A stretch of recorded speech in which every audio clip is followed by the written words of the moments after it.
hano mugiye kunsubiza icyo kibazo musanga ari ikihe kintu muhuriyeho kidahinduka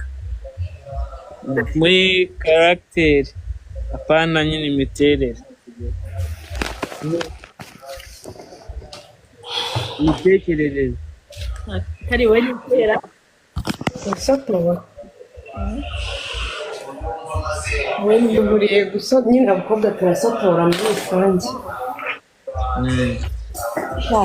ariko njyewe reka ngo nkomeze kuri niba atari uko wenda njyewe uriya mfite yego mfite inshuti z'abakobwa ariko ntabwo ari nyine tuba turi friend cyane byatari. Ikintu cya mbere nzi ku bakobwa bakunda uruboro bakunda inkuru cyane niba abantu bashobora bakavuga inkuru bakabeshya n'ibitarabayeho bariyemera se nabo cyangwa se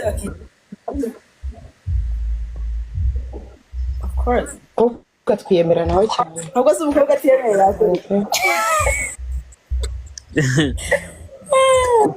ngo bibakundika gusa kwiyemera naho wapimana ababebe babwo si mbebe ababebe bariyemerana cyane. none se ari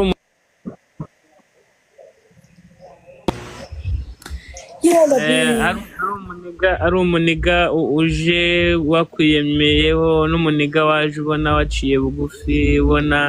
ntacyo ari nyine nta bikabyo afite na wa muniguza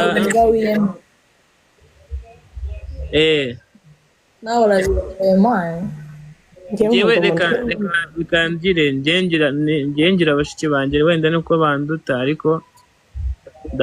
urumva abakobwa nabanye nabo ariko nasanze defa mugira sinzi niba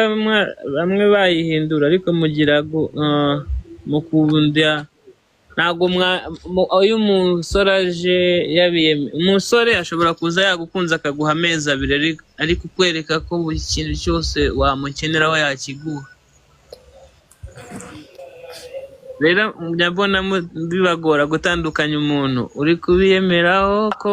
atunze kandi adatunze no kuba mwahitamo wa muntu uza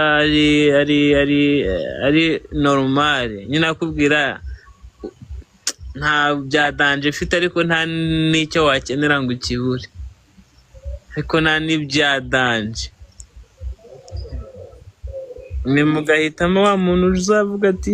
bite nyine w'umufezi se